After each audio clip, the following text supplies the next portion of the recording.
third round, goes to the Seahawks with a defensive-minded coach with Pete Carroll. Really, really good defense, really good running game, kind of a more conservative approach to the game. That's the system he's in because that's the system he played in at Wisconsin. Yep. That's the same thing. Run the ball, make throws when you have to, work off that play action, work off the kind of the bootleg stuff. Russell Wilson fit into the offense perfectly, right? Yeah. And then maybe last example of that is Jared Goff totally does not fit in with whatever crap Fisher was running. Fisher was doing, yeah. And then they had you. I mean, like Shay Sharp said this before. You're thinking Goff was a bust. He's not. You get him to the right system. So Kyler Murray fits into probably a more wide open system, which would be what Cliff is going to run in Arizona. But he's already got Rosen, and Rosen kind of ran a wide open stuff at UCLA. So I couldn't tell you where Kyler's going to go, but I would say this. If I was a team that needed a quarterback, I'd definitely either take a shot at him or really look at him. Yeah, I mean, I would definitely, if I'm a team needing a quarterback, I'm definitely going to look at those three guys as options. I would, just me personally, I would put Kyler Murray at the bottom of my list of those guys we named, Haskins and Drew Lock. I know that Drew Lock, I know he's been doing some great training. He has a great quarterback coach, right? Coach Hoover, who's been on the show, right?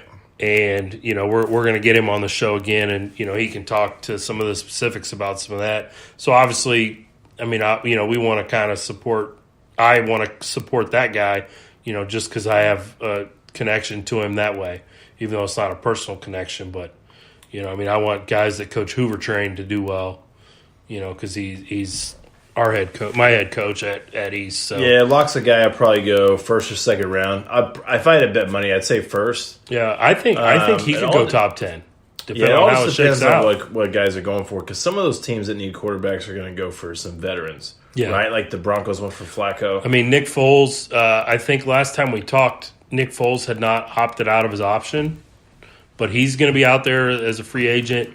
I actually read on Twitter today that Jacksonville was looking hard at him. I was going to say Jacksonville will be an awesome fit. Yeah, that they were looking very hard at Nick Foles. Because here's the deal, like with Jacksonville, you basically, because now you know who Nick Foles is, right? Nick Foles is the clutch guy, and so basically he's like an Eli. Yeah, honestly.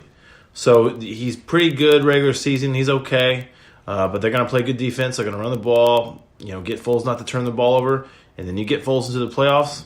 You do some damage. Mm-hmm. So Foles going to Jacksonville is huge if that ends up happening. Yeah, I did. Like I said, I saw that on Twitter today. I feel like that's probably the best fit for him. Yeah, honestly. So obviously, we'll do our mock draft when it gets a little closer to the draft, because some of these free agent things that happen, Foles will get signed somewhere, and then obviously that'll change the trajectory of what Jacksonville is going to be looking for with first-round pick. Yeah, because they'll want to take care of – he'll get signed before the draft, because the team will figure out kind of how they need a draft after they get him. So that makes a lot of sense. Yeah. And we'll talk more about the the draft as it gets closer and free agency and all that. But kind of switching gears, talk a little AAF, the Orlando team that I picked from day one of the AAF. We are 4-0, baby. The old ball coach, he does it again, wins another tight one. Birmingham did lose, so they are 3-1. But 1 p.m. on Saturday, as we record this, like I said, this is Wednesday, March 6th, as we're recording. So they'll play on Saturday at 1 p.m. And I'm taking Orlando to win that game and go 5-0 against the number one defense in the league. I think the old ball coach will have something dialed up, and he's going to be ready to go. It's going to be a really fun game to watch. Some stars in the game. Some stars in the league in the game, especially with Trent Richardson and then Garrett Gilbert. For Gilbert, who's balling out right now. Man, really not when you look at the coaches that are in this league, it's really not a surprise that Spurrier's putting a beating on him. Yeah. He is in a class by himself. And really the kind of the reason, I think he might have, the reason I think sometimes NFL tenure didn't go as well as planned is that, one, we know now especially that Snyder's not a great owner and that he overspends the free agency. And Spurrier probably just went to the league probably just a few years too early.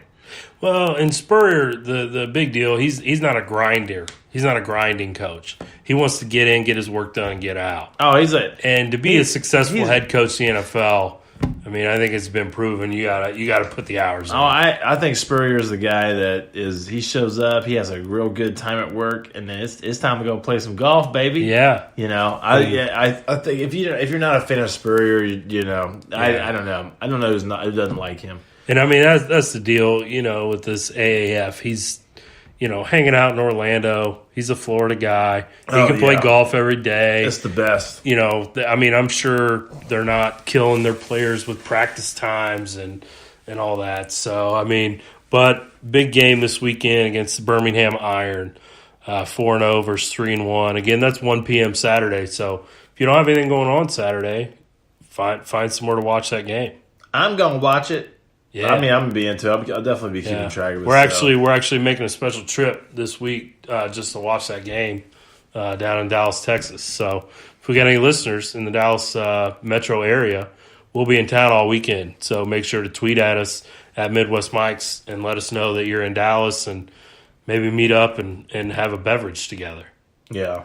We'd love to meet some fans. Maybe if you're lucky, Austin will pay, too. I don't know. If you're lucky. Actually, you know what? I'll pay. Bet me on something, I'll pay. That's how it rolls around here, man. Play some bets. Let's get some bets going, and then we'll go from there. So, all right. Well, Big 12 basketball, we'll go ahead and move into that. Not a lot to talk about this week. Other than the KU streak is officially over. They put up we can talk about the game after we talk about what else is going on in the league, but so let's... Yeah. So Texas Tech and K-State are both 13-4 in the league. Texas Tech is 25-5 overall. K-State is 23-7 overall. Texas Tech is number 8 in the country. K-State is number 18. Texas Tech plays at Iowa State. Big game. On Saturday. And Oklahoma plays at Kansas State. So Kansas State obviously playing at home. Texas Tech... That's a big game on the road. Hilton Magic is a real thing, and that's going to be tough to go to Iowa State and win. I'll tell you what's going to happen. K-State's going to win the Big 12. Tech's going to go to – and I really like Tech a lot. They're going to go to Iowa State. Iowa State has home field. It's going to be a really good game. Iowa State's going to beat them. And then OU, typical, is played lights out. Against Kansas. Well, I'll say, you know what? OU played really well. This is down the stretch. OU played really well. And Kansas played like absolute trash, and they got thrashed. So OU coming off a big game is going to go to K-State, and they're going to have kind of a more average game, and K-State's going to do it, and then they're going to win the Big 12. That's my prediction. Okay, I'm totally with you. When we started looking at the rankings about a month ago in the Big 12 as we were coming down the stretch, when I looked at the games and looked at who had a chance to win the league, I said Texas Tech would have to win at Iowa State to have a chance. This last game, I said that was going to matter, and I think they will lose at Iowa State. They're not going to get blown out. No, because they are a good team. They are really good, and Iowa State is just really tough at home. Now, they did lose back-to-back home games a couple weeks ago. But I think going into the Big 12 tournament, they will have everything lined out. And, Texas Tech is going to go to Iowa State, go to Ames. It's going to be cold. Yep. I just left Des Moines, actually, this morning. I was up there all weekend. Was that cold up? Was that freezing? Cold? It was cold up there? Oh, man. It was single-digit temperatures with negative wind chill every day. So, I'm like, I don't know why people live there. No, including I don't know why I did for 5 years, but anyway, it's gonna be cold, brutal. These Texas kids aren't going to want to deal with it, and so Texas Tech gets beat. Kansas State wins at home. Kansas State wins the Big 12 outright. I think so too. Which is they've done a really, really nice job this year. Absolutely, Weber's done a really nice job. Now I will say this too. If Texas Tech ends up going to Iowa State and winning, it's not the surprise of the year. No. It's not some kind of big upset. But I don't think Iowa State winning is necessarily some kind of crazy upset either. No, I mean, I haven't looked at the spread. I don't know what it is, but that game could go. I think Iowa State's going to win. I think it could go either way. If Tech ends up winning, I'd say, you know what? I'd really think about watch out for them in the tournament. Seriously. And then I would be really, really shocked if Oklahoma went to K-State and won. I would be more shocked at Oklahoma beating K-State in Bramlage on Saturday with the Big 12 on the line than either Tech or Iowa State winning that game. Yep, for sure. Because I think a lot of times when you play, if you play like your best game of the year, you play, I don't know about best game of the year, but you play a really, really good game against a really, really tough team, and then you go on the road, like you're not going to play as good. Yeah, it's harder for college kids to do that. Keep that momentum alive. Yeah, I think so too. So I think that's why that comes into play, and I think that's why K-State ends up winning. Yeah. So talking about that, I did mention the KU streak. They won the Big 12 regular season, at least a share of it, 14 years in a row. This started, like I said, 14 years ago. They won. It's remarkable. I mean, it's the longest streak in college sports history. Right. And I don't know that it will ever be matched by a team. It's hard to say never. I don't know, because they probably would have thought that, because they broke UCLA's record, right? Yep. And everybody thought probably that would never be broken. So never say never. But, dude, it's a really hard record to do. And the Big 12 has been really good. It has. It's not like that he was in some trash conference that they were, beating up. The only team I could see that maybe might beat that streak, Gonzaga's got a good shot unless they switch conferences, because Gonzaga doesn't really have any competition where they're at. But I still, even if Gonzaga passes it, the KU one is still a more impressive streak just because of the toughness of the conference. Because they were doing it when Missouri was still in it, and Missouri had a decent team. Mm-hmm. Not only right now, Missouri's garbage, but they had a decent team going. So if anybody wants to say anything bad about this team this year, because I've seen the little things on social media about Bill Self, something or other, and I'm like, you better check yourself. You need to stop acting like spoiled brat fans. And that's not all Kansas fans. No, and KU Twitter after the loss to Oklahoma was kind of entertaining just to scroll through and see some of those tweets, of people just talking about Bill Self and this team and that, letting the streak in, and how can you be that team that, all streaks are broken eventually. I mean, so, and honestly, I don't think KU has anything to hang their head for coming into, the last two games of the conference season. They still had a chance to get a share of it. Missing two of your key players. Yeah. Right? Missing Vic, and then missing, who's the other guy? Their center. I can't pronounce his name. That's like the two big guys. Yeah. Okay. So he's missing two of his players that he recruited, that he was counting on to lead this team, and they're not with him. And you still almost, things go right, you still have a shot to win the Big 12. Yeah. I mean, come on, man.